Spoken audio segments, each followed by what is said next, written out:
Comey going to affect your investigation? It's not going to affect it, but let's step back for a minute and look at what happened this past week. I thought this administration could no longer surprise me, but boy, it surprised me this week. You had Sally Yates testify, the former acting attorney general, that the administration had not taken her information about General Flynn in an appropriate manner. You had the firing of the FBI director 2 days before he was supposed to testify before my committee. And while, yes, the president can fire an FBI director gets a 10-year term, so they're not subject to political interference. And unfortunately, I think you've seen that political interference because the White House itself switched stories midweek and said, yes, the president said he was going to fire Trump regardless of what the deputy attorney general has said because of the Russia investigation. And then at the end of the week, you have this very bizarre statement by the president that there may exist private tapes, and we want to make sure those tapes are preserved because we're going to want to take a look at it in Congress. Do you think they're all week? Listen, I don't have the foggiest idea whether they're tapes or not, but the fact that the president made allusions to that and then the White House would not confirm or deny, it is not anything that we've seen in recent days. If there are tapes, will you try to subpoena them? Absolutely. Now it may be appropriate for a different committee rather than the Intelligence Committee, but first of all, we got to make sure that these tapes, if they exist, don't mysteriously disappear. So I've asked, others have asked to make sure the tapes are preserved if they exist. Do you think the president, he also had that statement about having Russia in mind when he thought of firing Comey, do you think he's trying to throw roadblocks in the face of these investigations? George, I'm not going to try to infer what's in the president's mind, but it was very strange that they said at first they fired Comey because of a memo from the deputy attorney general, a memo that frankly didn't pass the smell test because it said they were going to fire Comey because of how he treated Hillary Clinton. That's a little bit laughable. Then he acknowledged it was because Comey was investigating Russia. Then we had the president, in effect, kind of criticized Comey as he's criticized other intelligence community leaders, which is frankly, and I think General Clapper will probably address this as well, is not good for morale in our intel community. So what was on the president's mind, I don't know, but I do know that we're going to get to the bottom of this regardless.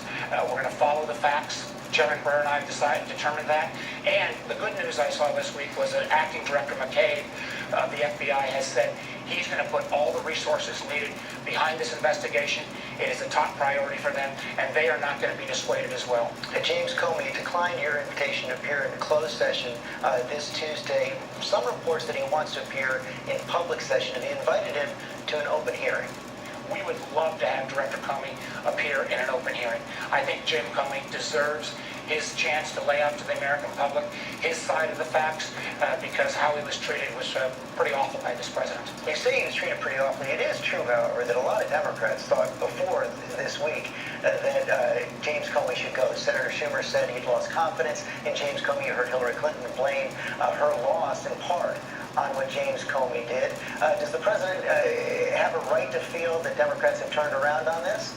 Listen, George, I can't speak for other Democrats. I've always had confidence in Jim Comey.